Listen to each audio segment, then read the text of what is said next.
Layers खराब हो जाए तो क्या आरओ हमारा शुद्ध पानी देगा? जी नहीं। हमारे शरीर में किडनीज भी कुछ ऐसा ही काम करती है। हमारे शरीर में जो ब्लड को पंप करने का काम है वो हार्ट का है। हार्ट हमारे शरीर में पूरे ब्लड को पंप करता है। हर कोशिका तक ब्लड पहुंचाने की जिम्मेदारी जो है वो हार्ट की है। और हर कोशिका जो है अपना अपना काम कर रही है शरीर के अंदर, और साथ में ऑक्सीजन और कार्बन डाइऑक्साइड का परिवहन भी ब्लड के थ्रू ही पूरी बॉडी में हो रहा है। अब ऐसा नहीं कि ब्लड में सारे काम के तत्व ही हैं, कुछ काम के हैं और कुछ बिना काम के हैं जिनको बॉडी से बाहर निकालना जरूरी है। तो इन सब का निर्धारण कौन करेगा, कौन डिसाइड करेगा? इसके लिए हमारे शरीर में एक फिल्टर प्रोसेस लगा हुआ है, नेचुरल फिल्टर प्रोसेस, और पूरी फिल्ट्रेशन का काम करती है हमारी किडनीज। यानी कि सारा खून जो है इस हार्ट का जो वो जाएगा किडनीज में, और किडनीज इसको फिल्टर करेगी और डिसाइड करेगी कि क्या बॉडी में रहेगा और क्या बॉडी से बाहर जाएगा। एक तरह का फिल्टर यहां लगा हुआ है। लेकिन जरा सोचिए, अगर ये फिल्टर खराब हो गया किसी भी कारण से, तो शरीर में जितने भी वेस्ट प्रोडक्ट हैं उनका लेवल बढ़ना शुरू हो जाएगा, जो आपके खून में भी नजर आएगा। इसीलिए लैब टेस्ट में अलग अलग वैल्यूज बढ़ी हुई दिखती है। किडनीज हमारे शरीर में फिल्ट्रेशन का काम करती है। दो किडनी मिलके ब्लड को फिल्टर करती है। काम के प्रोडक्ट जो हैं वो सारे ऊपर जाते हैं, ब्लड पूरी बॉडी में फ्लो करता रहता है, और जो वेस्ट प्रोडक्ट हैं वो यूरिन के साथ, ये यूरेटर कहलाता है, और ये आपका हो गया ब्लडर यानी कि मूत्राशय, और यहां यूरिन के साथ बॉडी से बाहर निकाल दिया जाता है। एक बात साफ है, किसी भी तरह का कोई लीकेज हुआ, कोई समस्या हुई किडनीज में, तो वह यूरिन में बड़ी आसानी से नजर आएगी। एक बात बिल्कुल साफ है। दूसरी बात, अगर फिल्टर प्रॉपर नहीं हो रहा है, फिल्ट्रेशन बराबर नहीं है, तो जो वेस्ट प्रोडक्ट जो हैं वो ब्लड में मिलने शुरू हो जाएंगे, तो ब्लड में भी इसकी वैल्यूज आएगी। तो दो बात साफ हो गई। किडनी टेस्ट को हम दो तरीके से समझ सकते हैं, ब्लड टेस्ट और यूरिन टेस्ट। अब आगे समझते हैं कि किस किस तरीके से काम करते हैं। किडनी का क्या काम है शरीर में? जो पहला फंक्शन है सबसे इंपॉर्टेंट, वो है खून को छानकर पेशाब बनाना। जी हाँ, जो टॉयलेट है, जो है हमारे शरीर के अंदर, मैं आपको बता चुका हूं, हार्ट हर जगह से ब्लड को फ्लो कर रहा है, पूरे शरीर में है, और ये हार्ट हमारे दोनों किडनीज तक ब्लड को पहुंचा रहा है। अब किडनीज इसको बराबर बराबर फिल्टर कर रही है, और काम की चीजें वापस खून के अंदर, और बिना काम की चीज ये यूरेटर के थ्रू या यूरिन बन रहा है, तो इसके थ्रू यूरिन बनता है। यहां पे एक तरह का फिल्टर लगा हुआ है जिसके बारे में हम बात कर चुके हैं। तो एक तरह का फिल्ट्रेशन का जो काम है किडनी का, बहुत इंपॉर्टेंट है। दूसरा, पाचन के अपशिष्ट का उत्सर्जन, यानी कि एक्सक्रीट मेटाबॉलिक वेस्ट। ये जो हमारा पार्ट है ये है लीवर। लीवर और किडनीज की जोड़ी बड़ी गजब की है। लीवर का काम है पाचन में पूरी सहायता करना, जो भी हमारी आंतें खींचती है, एब्जॉर्ब करती हैं, सारे जितना भी इंपॉर्टेंट मटेरियल, ये लीवर उसका रेगुलेशन करता है कि शरीर में कौन सा तत्व कितना रहेगा। तो काम की चीजों का पूरा नियंत्रण, होल्ड जो है वो लीवर का है। ये दोनों भाई की तरह काम करते हैं। इसका और इसकी कोऑर्डिनेशन, इनकी जुगलबंदी गजब की है। तो लीवर जो है पूरा उसका रेगुलेशन करता है पाचन का, जबकि किडनी का काम है फिल्ट्रेशन, कौन शरीर में रहेगा और कौन शरीर से बाहर जाएगा। तो दोनों चीजों का काम, तो पाचन का अवशोषण होने के बाद ये टोटल जितनी चीजें ब्लड में जो मिल गई हैं वो आती है सारी अब हमारी किडनीज के पास, और किडनी इसको यहां पर फिल्टर कर रही है। अब एक और जो इंपॉर्टेंट पार्ट जो हमारे है किडनीज का फंक्शन है, वो तीन चीजें यहां पे बन रही है। किडनीज जो है वो एक इंपॉर्टेंट हार्मोन बनाती है जिसे हम कहते हैं इरिथ्रोपोएटिन। किडनीज बनाती हैं इरिथ्रोपोएटिन। इरिथ्रोपोएटिन का काम होता है नए ब्लड सेल्स को बनाना, रेड ब्लड सेल्स को। तो इरिथ्रोपोएटिन जो है हमारे शरीर के अंदर वो नए नए ब्लड सेल्स को बना रही है। अब मान लीजिए ब्लड सेल्स मैं यहां बना देता हूं, हालांकि इतनी बड़ी नहीं होती, हम समझने लेके बात कर लेते हैं। तो अगर इरिथ्रोपोएटिन जो है हार्मोन नए ब्लड सेल्स को बना रहा है, और हर ब्लड सेल छोटी छोटी वो कैरी करती है HB यानी कि हीमोग्लोबिन। एक ब्लड सेल में करीब 27 करोड़ जो है हीमोग्लोबिन के अणु होते हैं। इस बारे में हम पिछले वीडियो में हम बात कर चुके हैं। यदि आप ब्लड से रिलेटेड इस पूरी टर्मिनोलॉजी को और पूरे क्लासिफिकेशन को अच्छे से समझना चाहते हैं तो प्लीज आप हमारे उस वीडियो को देखिए, और इसका भी लिंक हमारे इस डिस्क्रिप्शन बॉक्स में मिल जाएगा जिसमें मैंने ब्लड को एक्सप्लेन किया है। तो मैं आता हूं वापस फिर से टॉपिक पर। तो ये जो ब्लड सेल्स हैं ये एचबी को कैरी करती है, और हीमोग्लोबिन का मतलब होता है ऑक्सीजन। तो यदि हमारी किडनी अच्छे से काम कर रही है तो इरिथ्रोपोइटिन अच्छे से बनेगा। इरिथ्रोपोइटिन अच्छे से बनने का मतलब है हमारे शरीर में ऑक्सीजन लेवल अच्छा होगा। रेनिन एक तरह का एंजाइम है हमारे शरीर में जो ब्लड प्रेशर को नियंत्रित करता है। शरीर के अंदर फ्लो होने वाला पूरे ब्लड का रेगुलेशन जो है रेनिन नाम के एंजाइम पर डिपेंड करता है, जो कौन बना रहा है, किडनी बना रही है। उसके बाद हमारे पास है कैल्सिट्रियोल। कैल्सिट्रियोल जो है हमारे शरीर के अंदर मसल्स के अंदर आप देखते हैं कैल्शियम का जो अवशोषण का काम करता है, जो कि किडनीज का रेगुलेशन जो है वो कैल्शियम लेवल जो है शरीर के अंदर उसको रेगुलेट करता है। अगर कहीं पर भी किसी प्रकार का किडनी फेलियर हुआ तो कैल्शियम लेवल जो है वो बढ़ना शुरू हो जाएगा शरीर के अंदर, जो उसके फर्दर कॉम्प्लिकेशंस बाद में होंगे। तो इसका रेगुलेशन होता है, तो ये अवशोषण का भी नियंत्रण यहां पर हो जाएगा। खून में अम्लता और क्षारता का संतुलन। देखिए कोई भी तत्व हमारे शरीर में है, कोई भी केमिकल जो नेचर में एग्जिस्ट करता है उसका एक अपना नेचर होता है, या तो वो एसिडिक होता है या बेसिक होता है, अम्लीय या क्षारीय। नॉर्मली जो लेवल होता है उसको कहते हैं 7, यानी कि कोई चीज 7 पे है यानी वो उदासीन है। तो इन दोनों का बैलेंस, कहीं शरीर में एसिडिक लेवल बढ़ ना जाए, कहीं शरीर में बेस लेवल बढ़ ना जाए, तो दोनों चीजों को न्यूट्रलाइज करने का काम, बैलेंस बनाने का काम भी किडनीज करती हैं। यदि इम्बैलेंस हो गया तो एक लेवल ऊपर बढ़ना शुरू हो जाएगा। और लास्ट में पानी और जितने भी जो इलेक्ट्रोलाइट्स हैं उसको मेंटेन करने का काम भी हमारे शरीर में किडनीज करती हैं। बाहर बहुत ज्यादा गर्मी है, यदि आप भयंकर गर्मी में बाहर घूम रहे हैं तो किडनीज उस हिसाब से फिल्ट्रेशन करती है कि आपका यूरिन आउटपुट कम हो जाए। यदि बाहर बहुत ज्यादा ठंड है तो आपके शरीर में पानी की लेवल को कम या ज्यादा करने का काम किडनी अपने आप करती रहती है। तो आपको कभी चिंता नहीं करनी पड़ती है कि मेरे शरीर में कितना पानी है, अपने आप ऑटोमेटिक सिस्टम लगा हुआ है जो फिल्टर करता रहता है और अपने हिसाब से उसकी पूर्ति करता रहता है। और कब कितने इलेक्ट्रोलाइट्स जो है बॉडी में रहेंगे, सोडियम, पोटेशियम, कैल्शियम, उन सभी को मेंटेन करने का काम भी किडनी करती है। तो आप समझ सकते हैं किडनीज कितनी इंपॉर्टेंट है। अब यदि किडनीज ढंग से काम ना करें, जैसा कि मैं आपको बता चुका हूं कि ये किडनीज ज्यादातर केसेस में ऐसा होता है कि किडनी 30-40% खराब हो चुकी होती है, फिर जो है किसी व्यक्ति को पता लगता है कि मेरी किडनी खराब हो गई है। ये एक बहुत बुरी स्थिति होती है। तो कुछ ऐसे साइंस हैं जो यदि हम समय पे हम देख लें तो हमें पता लग जाएगा कि किडनीज हमारी खराब हो रही है। उनमें से जो सबसे पहला जो साइन है आप वो होगा यूरिन के साथ कुछ खास परिवर्तन यूरिन में आएंगे। यदि ये परिवर्तन आपको दिखते हैं तो आप समझ जाइए कि आपकी किडनी के साथ कोई ना कोई समस्या है। पहली चीज, फ्रीक्वेंट यूरिनेशन, यानी कि बार बार पेशाब जाना। एक आदमी पूरे दिन में करीब 6 से 10 बार टॉयलेट जाता है।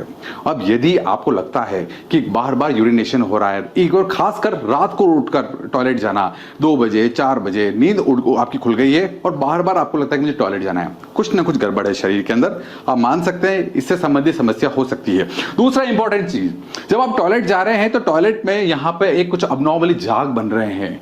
आप जब वहां देखते हैं टॉयलेट में कमोड में तो आपको इस प्रकार के झाग मिलेंगे। ये प्रोटीन लीकेज के कारण होता है कि जब शरीर में, जब वेस्ट के अंदर आपको टॉयलेट में जब प्रोटीन लीक होता है तब यहां झाग बनने शुरू होते हैं। और साथ में आपको अजीब सी गंदी सी स्मेल भी आ रही है, आप मान सकते हैं बैड ऑर्डर आ रही, तो आप मान लीजिए कि इसमें भी कुछ ना कुछ प्रोटीन लीकेज के कारण ही ये गंदी स्मेल भी आती है। या टॉयलेट के समय बर्निंग सेंसेशन हो रहा है, आपको जलन महसूस हो रही है, आपको लगता है कि नहीं कुछ अनयूजुअल है। या पुअर यूरिन फ्लो, जो यूरिन का फ्लो है वो नॉर्मल ना होकर अब नॉर्मल लगता है, ड्रॉप बाय ड्रॉप आ रहा है, या बहुत ज्यादा रुक रुक कर है, या आपको लगता है बहुत तेज टॉयलेट है लेकिन आप कर नहीं पा रहे हैं। इनमें से कोई भी सिम्टम यदि आपको महसूस होता है तो मान लीजिए आपकी किडनी जो है प्रॉपर फंक्शन नहीं कर रही है। आपका ब्लड टेस्ट होता है या दूसरी चीज देखते हैं तो ये सब चीजें जो होती है प्रोटीन लेवल बढ़ने के कारण होता है। यदि लीकेज होना शुरू हो जाए, फिल्ट्रेशन में अगर हमारा प्रोटीन यूरिन के साथ लीक होना शुरू हो जाए तो झाग बनाता है, बदबू देता है, फ्रीक्वेंसी बढ़ जाती है। क्रिएटिनिन जो है हमारे शरीर में एक ऐसा तत्व है जो मसल्स में होने वाली क्रियाओं के अपापचय, जो डाइजेशनल प्रोसेस है उसमें बनने वाला वेस्ट प्रोडक्ट है। बहुत इंपॉर्टेंट है, लेकिन इसका लेवल बढ़ना नहीं चाहिए। जब तक किडनीज अच्छे से काम कर रही है आपका क्रिएटिनिन लेवल नहीं बढ़ेगा। लेकिन जब एक बार किडनी में कोई समस्या हो गई तो मसल्स में होने वाले डाइजेशनल प्रोसेस में बनने वाला वेस्ट प्रोडक्ट क्रिएटिनिन बढ़ना शुरू हो जाता है, जो एक अच्छा साइन नहीं है। तो ये कुछ तरीके हैं। पहला सिम्टम आपने देख लिया, ये यूरिन में होने वाले चेंजेस है। अगर इनमें से कुछ भी होता है तो आप समझ जाइए समथिंग इज रॉन्ग। दूसरा इंपॉर्टेंट चीज है हमारा स्वेलिंग, यानी कि सूजन। देखिए शरीर के अंदर यदि आप देखते हैं कि आंखों के नीचे कुछ पफीनेस है, यानी कि सूजन आई हुई, सुबह उठकर, खासकर जब आप सुबह उठते हैं और आप देखते हैं कांच में कि मेरी आंखों के नीचे कुछ सूजन है, या पाँव के नीचे, तो आप ये इस वाले हिस्से के अंदर आप देखें यदि सूजन आ रही है यहाँ इस तरीके से, तो आप मान लीजिए कि कुछ ना कुछ गलत है शरीर में। आपके शरीर कह रहा है कि कुछ यहाँ पे हो रहा है। स्पेशली जब आप इस पे हाथ लगाएं और यहाँ गड्ढे बन जाएं, इसको पिटिंग एडिमा भी कहते हैं, और ये तब होता है जब शरीर में पानी का स्तर बढ़ जाए। मैं बड़ी ही आसान भाषा में बताने वाला हूं, आप इसको देखकर घबराए नहीं कि यहाँ बहुत सारी चीजें लिखी हुई है। 2 मिनट में आप मेरी बात को समझ जाएंगे कि आखिर ये सूजन का किडनी से क्या लेना देना है।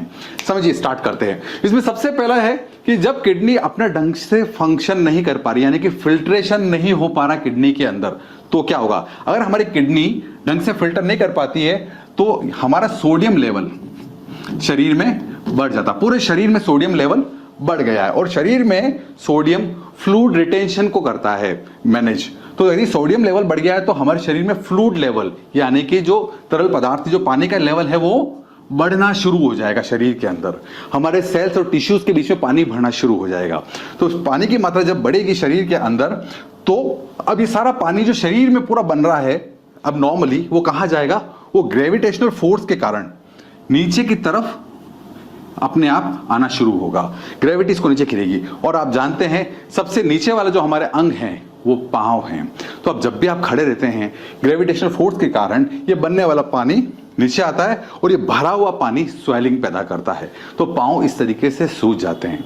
यदि आपके पाँव में सूजन रहती है, आंखों के नीचे सूजन रहती है अब नॉर्मली, तो आप मान लीजिए ये साइन है कि आपकी किडनी के साथ कुछ गलत है। अगला जो हमारे पास जो साइन है वो है बैक पेन। ये बैक पेन वो बैक पेन नहीं है जो आपको L3 L4 में होता है, जनरली आपको अपने स्पाइन में महसूस होता है।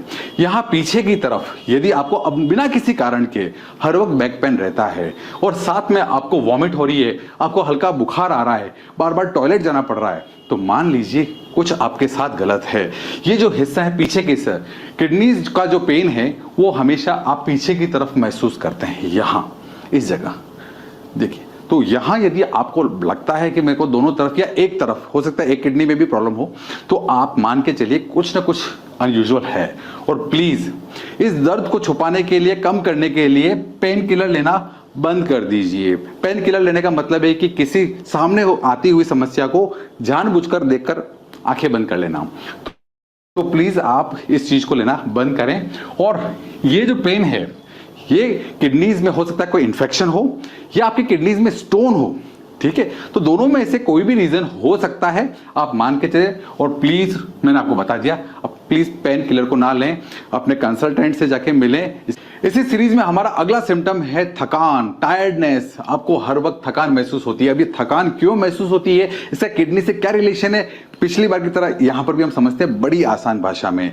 देखिए यहां पे कुछ प्रोसेस बना हुआ है, मैं आपको बड़ी सिंपली समझाने वाला हो क्या रहा है। देखिए मैंने आपको जैसा कि बताया था कि किडनी जो है खास तरह का हार्मोन बनाती है जिसे हम इरिथ्रोपोएटिन कहते हैं। यदि आपको नाम याद नहीं भी रहे तो घबराइए मत, इसको हम एक्स कह देते हैं। आपको एक हार्मोन बनाती है। ये हार्मोन का काम होता है नई नई रेड ब्लड सेल्स को बनाना, आरबीसीज बनाना। इन आरबीसीज में होता है एचबी, हीमोग्लोबिन। मैं आपको बता चुका हूं एक आरबीसी उसमें 27 करोड़ अणु होते हैं हीमोग्लोबिन के लिए। और एचबी का काम होता है ऑक्सीजन का परिवहन। जो एचबी होता है वो ऑक्सीजन को लेके जाता है, और ऑक्सीजन हमारे शरीर में हर सेल्स की जरूरत है। हम स्फूर्ति से काम कर सकें, अच्छे से काम कर सकें। पूरे कोशिकाएं, जितनी अरबों कोशिकाएं शरीर में जो हैं, उन सभी की जरूरत है ऑक्सीजन। अब यदि सोचिए किडनीज में कुछ अबनॉर्मलिटी हो गई, कुछ दिक्कत हो गई, समस्या हो गई, तो शरीर, ये किडनी है, इरिथ्रोपोएटिन नहीं बनाएगी। इरिथ्रोपोएटिन नहीं बनेगा तो आरबीसी नहीं बनेगी, यानी कि एचबी नहीं है, और एचबी नहीं है तो ऑक्सीजन नहीं है, और ऑक्सीजन नहीं है तो शरीर में थकान, बात बात में चक्कर आना, कमजोरी महसूस होना, बहुत जल्दी थक जाना, ये सारे सिम्टम्स आएंगे। यदि लगातार ये सिम्टम्स बने हुए हैं तो प्लीज आप अपने कंसल्टेंट से मिलें, आप अपने टेस्ट कराइए। ये एक साइन हो सकता है कि शरीर में कुछ अनयूजुअल चल रहा हो। बात करते हैं नेक्स्ट सिम्टम की, वो है इचिंग, यानी कि खुजली होना। अब आप बोलेंगे किडनी का खुजली से क्या लेना देना, मैं आपको एक्सप्लेन करता हूं। तो ये किडनीज का काम है हमारे शरीर में फिल्ट्रेशन का, और यदि फिल्ट्रेशन नहीं होगा तो सारे वेस्ट प्रोडक्ट हमारी बॉडी में ही रहेंगे जो बढ़ाएंगे टॉक्सिसिटी को, यानी कि सारे गंदा वेस्ट हमारी शरीर में ही रह रहा है, और उस वेस्ट का बॉडी में घूमने को हम कहते हैं टॉक्सिसिटी। तो सिंपली अगर ये टॉक्सिसिटी बढ़ती रहती है और जो पर्सन है उसको कुछ पता नहीं चल रहा है, तो ये पैदा करती है खुजली, जगह जगह पर खुजली। अगर ये इचिंग और पैचेस लगातार बने रहते हैं शरीर के अंदर, आपको बेवजह खुजली हो रही है, तो ये भी साइन हो सकता है। आपकी जानकारी के लिए बता दूं कि 20% केसेस के अंदर जो किडनी से रिलेटेड जितनी भी समस्याएं हैं उसका जो डायग्नोसिस हुआ है वो डर्मेटोलॉजिस्ट के द्वारा हुआ है। बड़ा आश्चर्य होगा आपको। और ये फाइनल रिकमेंडेशन जब डर्मेटोलॉजिस्ट कहते हैं कि जाइए आप KFT कराइए, यानी kidney function test, lab test का नाम होता है, आप उसे कराइए, तब आइडेंटिफाई होता है कि किडनीज तो 40% खराब हो चुकी हैं। तो ये एक साइन अगर आपको लगातार बना रहता है तो आप प्लीज अपने कंसल्टेंट से मिलिए। अगला जो साइन है वो है हाई ब्लड प्रेशर या डायबिटीज। अक्सर कहा जाता है कि दो बीमारियां बहुत खराब है, ये है हाई बीपी और डायबिटीज। मैं अच्छे से एक्सप्लेन कर रहा हूं, आपको 2 मिनट में समझ में आ जाएगी कि समस्या कहां है। हाई बीपी क्या करती है?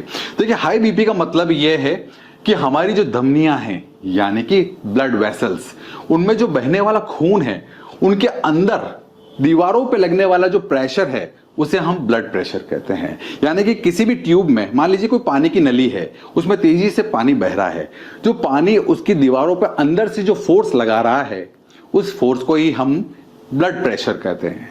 अब जरा सोचिए, दिमाग लगाइए, यदि बहुत तेजी से बहुत ज्यादा प्रेशर है तो अंदर की दीवारों पर जो प्रेशर ज्यादा होगा या कम?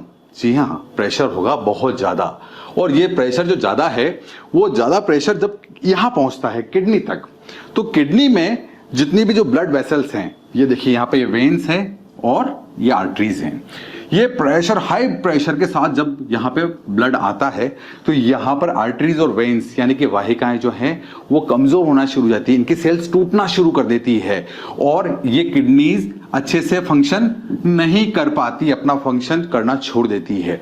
और जब एक बार इन्होंने फिल्ट्रेशन छोड़ दिया तो ये फिर से बीपी को बढ़ाती है, यानी कि हाई बीपी की वजह से किडनी खराब हो रही है और खराब किडनी की वजह से फिर से बीपी बढ़ रहा है, और ये चक्र चलना शुरू हो जाता है। जिन लोगों की किडनीज में समस्या होती है उनको हाई बीपी एक बहुत बड़ी समस्या हो जाती है।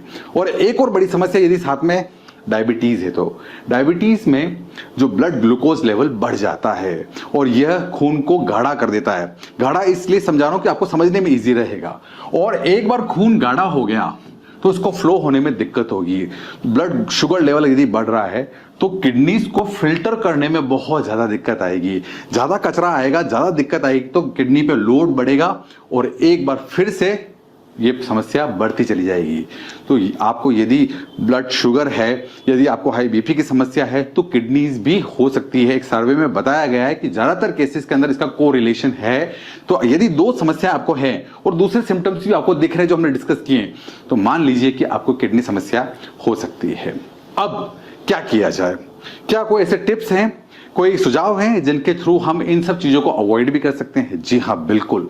कुछ ऐसे टिप्स हैं जिनके थ्रू यदि आप पालन करते हैं तो आपको ये सब समस्याएं नहीं होगी। जिनमें से सबसे पहला है, बहुत सिंपल, खूब सारा पानी पिए। कम से कम 3 लीटर पानी रेकमेंडेड है। आप आराम से इस पानी को पिए। आप टुकड़ों में पी सकते हैं और बहुत अच्छा होगा आप गर्म पानी पिए, मतलब बॉडी टेम्परेचर का जो पानी है आप उतना लें तो आपके लिए बहुत अच्छा रहेगा। दूसरा यह है, जब भी आपको दर्द हो कमर में या कहीं और जगह, बार बार पेन किलर लेने से बचें। पेन किलर आपकी किडनीज के लिए ठीक नहीं है। बहुत ज्यादा पेन किलर यदि आप लेते हैं तो आपकी किडनीज पर अनावश्यक दबाव बनेगा और किडनीज को, इनको शरीर से बाहर निकालना एक बहुत बड़ी समस्या है। तो जब भी दर्द हो प्लीज पेन किलर लेने से बचें। अगर आप मैनेज कर सकते हो तो मैनेज करिए, बार बार ना लें। खाने में नमक को कम करें। किडनीज के दुश्मन हैं। बहुत ज़्यादा नमक जो है फिल्ट्रेशन प्रोसेस में बहुत ज़्यादा दिक्कत देते हैं। और यदि शरीर में सोडियम लेवल बढ़ रहा है, नमक यानी कि सोडियम लेवल, और ऑलरेडी हम बात कर चुके हैं कि यदि सोडियम लेवल ज़्यादा है तो किडनीज को बहुत ज़्यादा दिक्कत होने वाली है।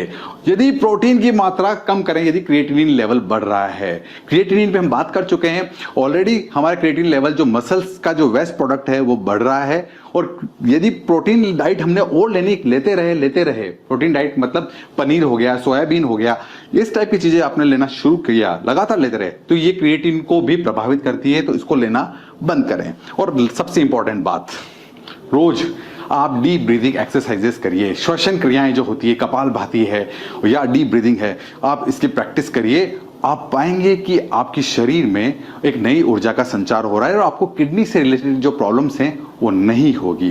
दोस्तों, ये पूरा प्रयास था आप सभी को किडनीज के बारे में बताने का कि अगर आप कुछ भी नहीं कर पा रहे हो तो हमारे ऑर्गेनाइजेशन ने एक बहुत जबरदस्त और जानदार शानदार क्या दिया है हमें, एक प्रोडक्ट जिसका नाम है किडनी केयर। तो यानी किडनी को केयर करने वाला प्रोडक्ट हमारा।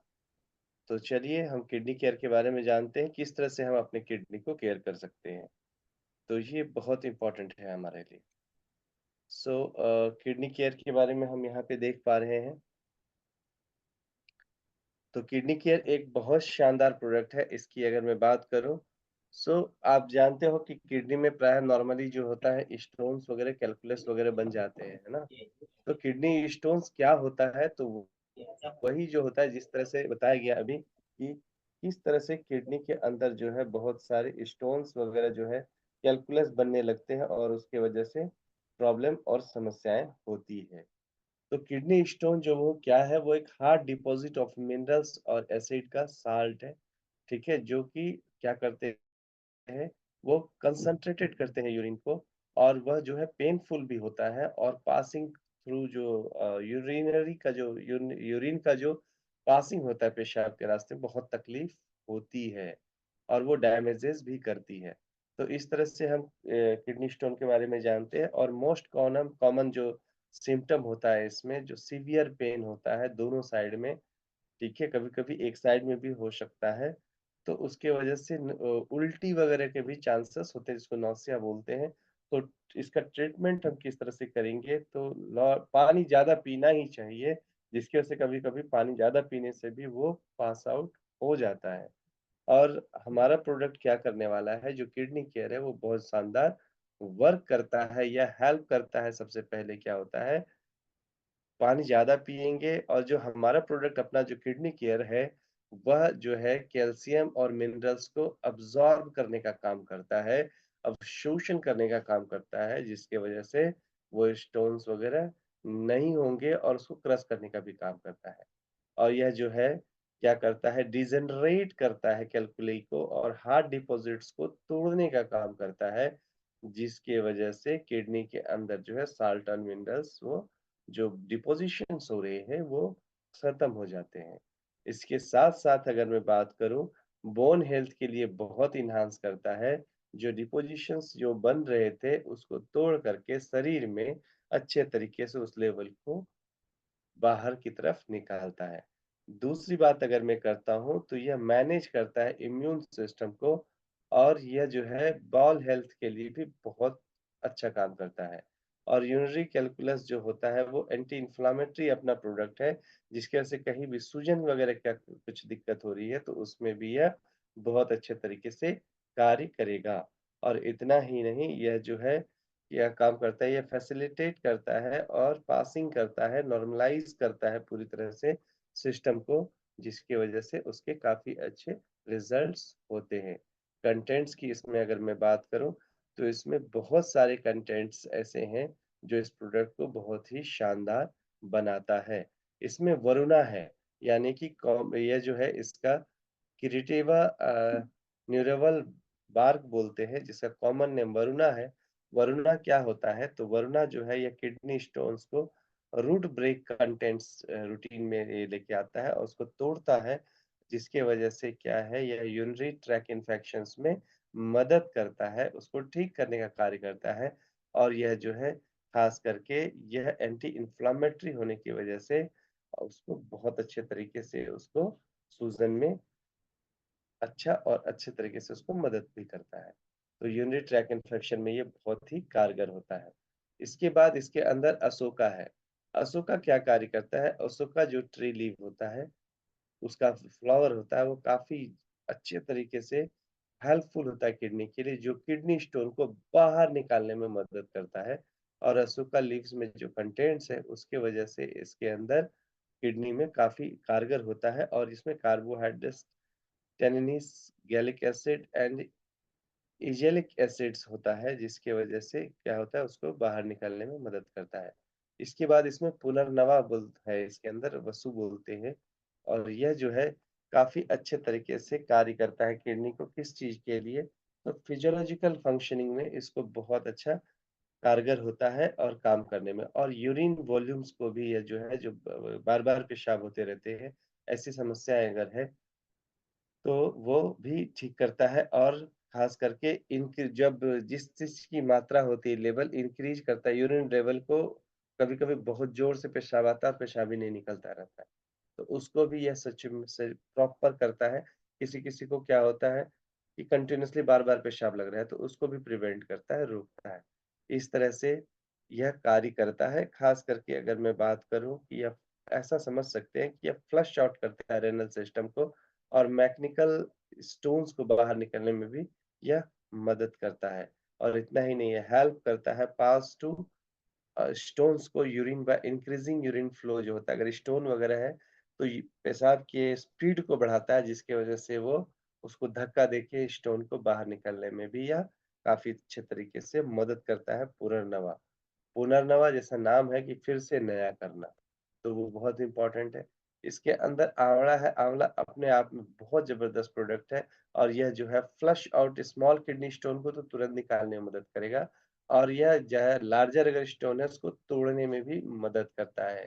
इसमें विटामिन सी की प्रचुर मात्रा होती है जो कि हायर एंटीऑक्सीडेंट के रूप में कार्य करता है। जिस तरह से बताया गया है कि यह जो है इस सिम्पटम्स को या पेन को पेन किलर खाने से भी तकलीफ है, तो यहाँ पे वो इन्फ्लेमेशन को भी कम करेगा, दर्द में भी बहुत अच्छा राहत देगा और सूजन को भी कम करने में मदद करेगा। और it can be great help of passing of the body detox process, जो उसमें अवशिष्ट पदार्थ जमा हो रहे हैं किडनी के अंदर, उसको भी निकालने में यह काफ़ी फ़ायदा देता है। चूँकि इसमें साइट्रेट है, तो साइट्रेट फ्रूट आप जानते हो कि वो ब्लॉकेजेज़ वगैरह को भी निकालने में हेल्प करता है। सो यह कंटेंट भी किडनी के लिए काफ़ी ज़बरदस्त और शानदार है। इसमें धाड़ू हल्दी है और यह अपने आप में एंटीबायोटिक भी है और यह जो है क्या काम करता है, यह काम करता है उसको स्टोन्स को ब्रेक करने का स्मॉल पीसेस में। और तीसरी बात यह क्या करता है, रिड्यूस करता है वाटर रिटेंशंस को और हेल्प करता है स्वेलिंग और सूजन को, जो सूजन वगैरह हो जाती है उसको भी कम करने में यह मदद करता है। और रिड्यूस करता है पेन को और किडनी स्टोन को भी बाहर निकलने में। इवन किडनी स्टोन की वजह से अगर साइड में खराश वगैरह आ जाए या फिर किसी तरह का वुंड्स वगैरह हो जाए, तो उसको भरने का भी कार्य यह कंटेंट्स किडनी के अंदर करता है। तो अपने आप में ये बहुत शानदार है। इसके बाद मैं बात करूँ इसमें क्या है, इसमें सराटा है, तो ये गोखरू गोखरू गोखरू तो आप सब जानते हो। गोखरू एक बहुत ज़बरदस्त कंटेंट है। यह क्या करता है, इनहिबिटिंग करता है स्टोन फॉर्मेशन को, तो स्टोन बनने नहीं देता है ये। ये सबसे अच्छी बात है। इंक्रीज़ करता है यूरिन वॉल्यूम को 24 घंटे के अंदर। है ना? और प्रोटेक्टिव इफ़ेक्ट देता है अगेंस्ट रेनल इंजरी वगैरह हो गया है, इन्हिबिशंस ऑफ ऑक्सीडेटिव स्ट्रेस, उसके वजह से तो उसको बहुत अच्छे तरीके से यह जो है गोखरू मैनेज करता है और स्टोन को बाहर निकलने में यह मदद करता है, किडनी स्टोन के लिए स्पेशली।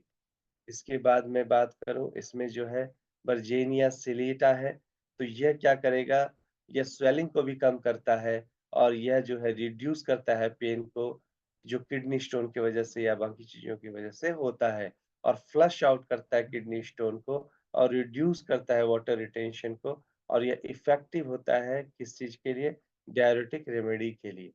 तो ये बहुत एक अच्छा कंटेंट्स है इसके अंदर जो किडनी के ऊपर काफ़ी अच्छी तरीके से कार्य करता है। इसमें कुर्डू है, जो कि यह क्या करता है, यह लोअर यूरिनरी सैचुरेट लेवल्स को जो है ना, उस और मतलब ओरिजिन को स्टोन फॉर्मेशन में जो है हो रहा है, उसको तोड़ने में और डिटॉक्सिफाई करता है किडनी के अंदर कोई भी अवशिष्ट चीज़ें हो और यह जो है एंटी इन्फ्लेमेटरी भी है और इसकी वजह से ये बहुत अच्छे तरीके से एंटी इन्फ्लेमेटरी यानी कि सूजन वगैरह करके जो होता है, जो समस्या हो रही है, उसको भी काम करने में बहुत मदद करता है।